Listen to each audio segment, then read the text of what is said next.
Jadolo maduong' mar kanisa Kopere Diocese Manyeri Anthony Muheria okwero weno mapacho ka mondo bed mabor kod weche njore kojiwo mondo giti gi teko kod thuolo magin godo e gerore giwegi e yo makare. Owacho magi kinde motelo ne wuoth makende ma higa ka higa mar rowere ma kanisano. Muheria omedo jiwogi mondo ginon matut singo ma josiasa ketonegi kowacho ni thothgi gin mana miriambo. Efi Nyakidi ni kod ler.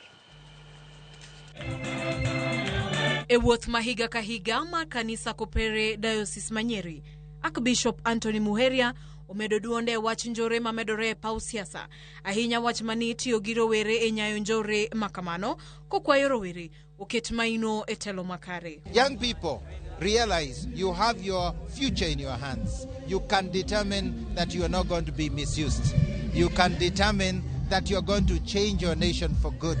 You can determine with your good actions and care how we can change the culture of our country. The culture that seems to disrespect law, the culture that seems not to have respect for people.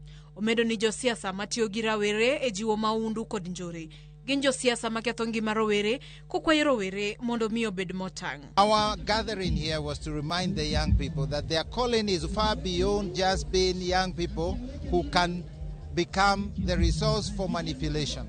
They are called to great things. They have great missions. God has a purpose for them, and the purpose is not determined by political leaders. Bende onyiso gi ginon matut singo ma josiasa siketo kendo miyogi ahinya motelo ne yiero ma higa manyien kojiwo gi sond jotelogo ukete tim singo mane gichiwo motelo ne yiero mokalo. So that we can show in our nation we can change attitudes.